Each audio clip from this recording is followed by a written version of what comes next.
O patrimônio cultural em pauta na rádio da Universidade.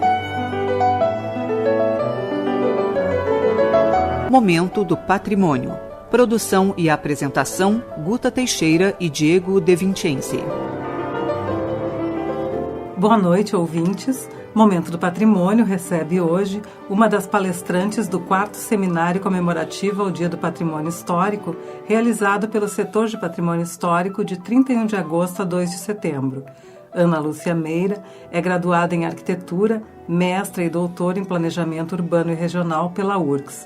Foi servidora do IPHAN de 1983 a 2013, tendo sido superintendente da Regional do Rio Grande do Sul de 2003 a 2013. Atualmente é professora dos cursos de graduação e pós-graduação em Arquitetura e Urbanismo da Unicinos. Boa noite, professora. É um prazer recebê-la aqui no nosso programa. Muito obrigada pelo convite. Agradeço essa oportunidade de falar sobre um tema que diz respeito a todos nós que vivemos nas cidades, né? Quando o SPH estava organizando o 4º seminário, cujo tema foi o Patrimônio e a Cidade, Leituras da Paisagem Urbana, logo se pensou em convidá-la para participar devido à sua familiaridade com o assunto, demonstrada no seu livro O Passado no Futuro da Cidade. Esse tema ele me interessa há bastante tempo, né? E quando a gente fala no passado, o passado no futuro da cidade, às vezes algumas pessoas pensam de uma maneira um pouco depreciativa em relação a esse passado, mas são esses marcos materiais e imateriais no espaço urbano que dão razão, que nos referenciam, né, que referenciam a nossa existência, a nossa vida na cidade. Se a gente pensar, por exemplo, na comoção que foi quando o mercado público incendiou em Porto Alegre, desde pessoas intelectuais a pessoas que iam comprar no mercado, seja feijão, arroz, ou que passavam pelo mercado, ou que faziam homenagens religiosas, né, na questão dos afrodescendentes, por exemplo, no mercado, ou pessoas que simplesmente passavam pela frente do mercado, ou que tomavam o seu ônibus ao lado do mercado, desde as tarefas mais complexas às mais simples, todos nós choramos, né? Então essas referências, elas são sim importantes para nós, para nós nos entendermos, né, enquanto, enfim, porto-alegrenses de adoção ou por nascimento que convivem aqui no espaço urbano. O tema central do livro O Passado no Futuro da Cidade é a preservação do patrimônio. A senhora poderia falar um pouco sobre isso? Isso. Esse é o tema central e o livro ele detalha uma pesquisa que foi realizada aqui em Porto Alegre, aonde tanto a gestão por parte do poder público quanto a participação dos cidadãos no processo de preservação das referências culturais na cidade de Porto Alegre, como é que isso aí ocorreu, como é que ocorreram esses processos. E Porto Alegre é um caso muito interessante porque se sabe que é uma das cidades pioneiras com planejamento urbano, que se preocupou com isso no Brasil.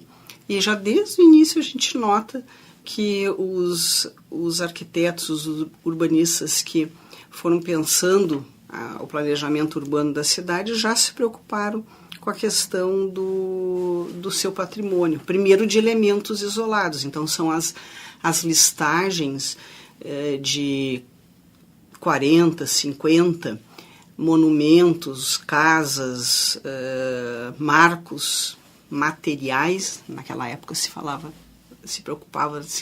gente se preocupava com o patrimônio material. Essas listagens então eram mais pontuais, era uma relação de casas, de igrejas, né, que precisavam ser preservadas para a cidade. Ao longo do tempo esse conceito foi sendo ampliado, aí veio, em seguida vieram as leis de tombamento. Porto Alegre, né, foi aprimorando as suas leis ao longo do tempo. Veio a preocupação com patrimônio imaterial também, posteriormente, mas o interessante é que ao longo desse processo a sociedade civil, de alguma forma, ela esteve representada, né? O Conselho do Patrimônio, por exemplo, no caso de Porto Alegre, ele foi constituído no final dos anos 70. Eu creio que tenha sido, se não o primeiro, um dos primeiros do Brasil, né? E ali estavam representados diversos segmentos, jornalistas, arquitetos, engenheiros, professores, enfim, que se preocupavam com esse tema. Aqui da Universidade Federal, houve um movimento, especificamente na Faculdade de Arquitetura, nos anos 60, portanto, predecessor, né, de campanhas pela preservação da Capela do Bonfim, por exemplo, e da própria necessidade de criação de um órgão estadual que se incumbisse do patrimônio. E professores da Faculdade de Arquitetura participaram muito ativamente, alunos também, né? Então a URGS também sempre esteve presente nessa caminhada. E na época, nos anos 90, com a questão do orçamento participativo em Porto Alegre, a gente viu como comunidades, às vezes situadas na periferia territorial em relação ao centro urbano, se preocupavam também, faziam demandas em relação aos seus marcos, né, tanto materiais quanto imateriais, e quanto às suas histórias de vida também. Então isso chama atenção. Vilas, às vezes que a gente poderia considerar como recentes, preocupadas em registrar sua trajetória, porque como que dizendo assim, olha, nós também temos história, nós também temos raízes nessa cidade, nós também queremos ter a nossa história contada e reconhecida pelo poder público, né? Então são trajetórias bem importantes que Porto Alegre representa bem. É raro ver um município assim que tenha tantas especificidades testadas até, né, que efetivamente aconteceram. Como se deu a evolução do conceito de patrimônio, desde patrimônio histórico até a paisagem cultural? O conceito de patrimônio histórico, ou histórico e artístico, foi o primeiro que surgiu no Brasil nos anos 1930, e ele permeou boa parte das ações dos poderes públicos federal e até o municipal nas primeiras décadas.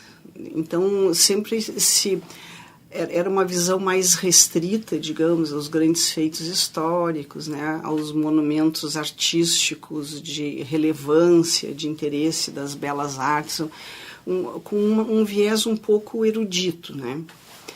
Ao longo do tempo, essa visão foi mudando. Nos anos 1970, já se falava em patrimônio cultural, né? E aqui em Porto Alegre, o Conselho do Patrimônio, o CONPAC, em vários encontros que realizava, seminários que realizava anualmente, eles chamavam já de patrimônio cultural, não usavam mais a expressão histórico e artístico, que era mais restritiva, né?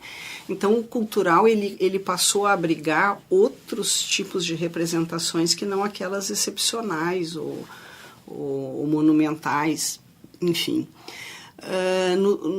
Nessa visão, ela tem o ápice, digamos, com a Constituição de 88, que reconhece outros tipos de patrimônio como sendo relevantes para as identidades brasileiras, né?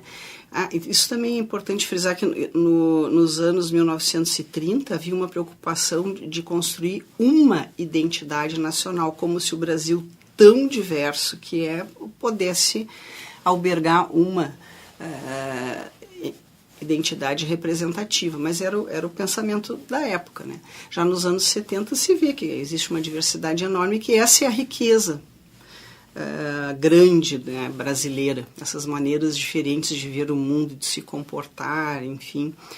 E o patrimônio imaterial, então, que são as celebrações, é um patrimônio mais relacionado com as culturas populares, né? As celebrações, os lugares como mercados, enfim, as formas de expressão, as línguas também, passam a ser, pela Constituição, albergados dentro desse conceito de patrimônio, e em 2000 surge o decreto que vai regulamentar, então, a salvaguarda do patrimônio imaterial brasileiro.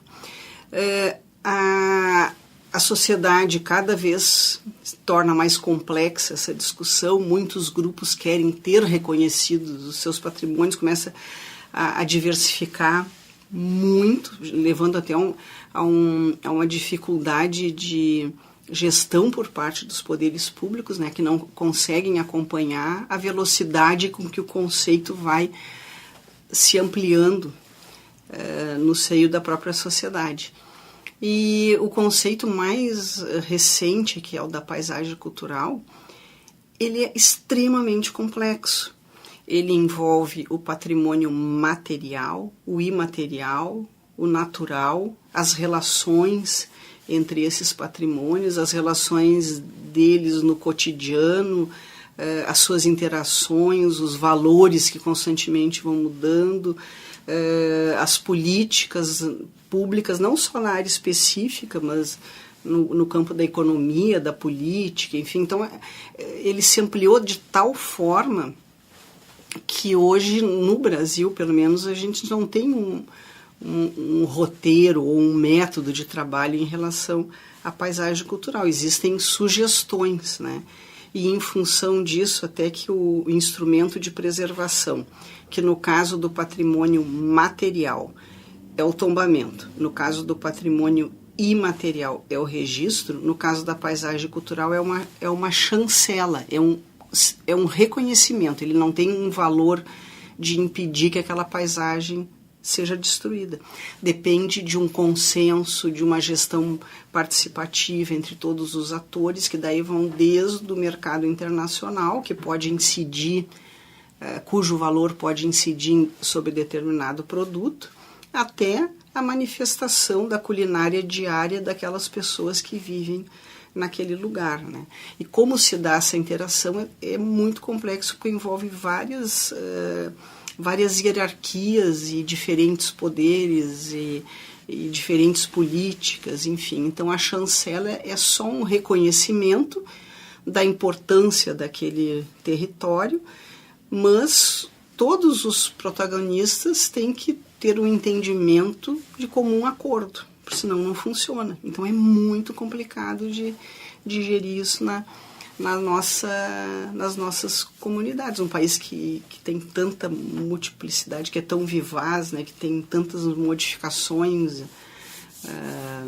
cotidianas. Na Europa, talvez seja mais fácil, né? A gente tem experiências em alguns países, né? As coisas são mais devagar, já estão mais consolidadas. A diversidade cultural, ela existe, mas ela não é tão vibrante que nem no Brasil, né? Existe um recurso tecnológico que os países podem lançar a mão lá, por exemplo, levantamentos georreferenciados, eles começam do mapa dos lugares, né? A gente aqui, às vezes, é difícil encontrar um mapa que dê conta da nossa diversidade natural também, né? Então, é um conceito mais complexo de se lidar. O que é uma gestão participativa do patrimônio? A gestão participativa do patrimônio, ela não se resume assim às cidades que possuem o seu orçamento discutido com a população. Ela pode se dar em vários fóruns, né, em conferências, em seminários. Eu me lembro que há anos atrás a Prefeitura de Viamão elaborou um inventário participativo da cidade, o inventário do patrimônio cultural. O que o resultado desse trabalho demonstra para nós? Que a população é detentora de muitos saberes, inclusive de localização de determinados feitos ou de determinados acontecimentos ou de determinados saberes, né? Desde a medicina popular até elementos históricos mesmo, que os técnicos não detêm, né, esse conhecimento. Então, trabalhar de maneira interativa é interessantíssimo, porque a gente tem daí vários olhares, né? Quanto mais pessoas perceberem a cidade e elencarem elementos que são significativos para si, vão enriquecer a compreensão da cidade como um todo. Muito obrigada, então, pela sua presença aqui no Momento do Patrimônio. Um prazer conversar com a senhora. Até a próxima oportunidade. Eu que agradeço. Estou sempre à disposição para falar sobre esse tema que diz respeito a todos nós. Obrigada. Muito obrigada. Boa noite.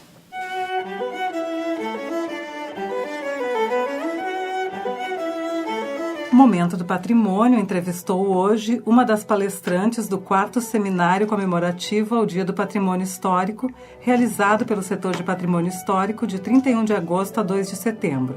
Ana Lúcia Meira é graduada em Arquitetura, mestra e doutora em Planejamento Urbano e Regional pela URGS. Foi servidora do IPHAN de 1983 a 2013, tendo sido superintendente da Regional do Rio Grande do Sul de 2003 a 2013. Atualmente é professora dos cursos de graduação e pós-graduação em Arquitetura e Urbanismo da Unicinos.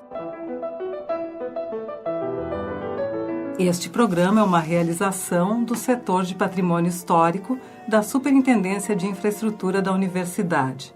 O SPH coordena o projeto Resgate do Patrimônio Histórico e Cultural da URGS, que tem como objetivo a restauração do seu conjunto edificado e a sua adaptação à acessibilidade universal.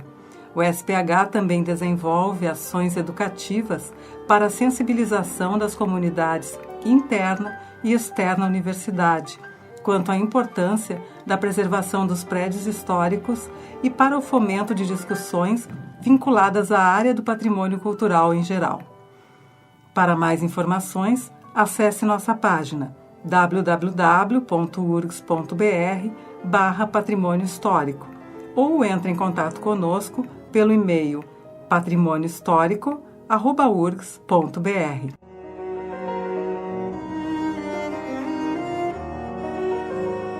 O Momento do Patrimônio tem produção e apresentação de Guta Teixeira e Diego De Vincenzi.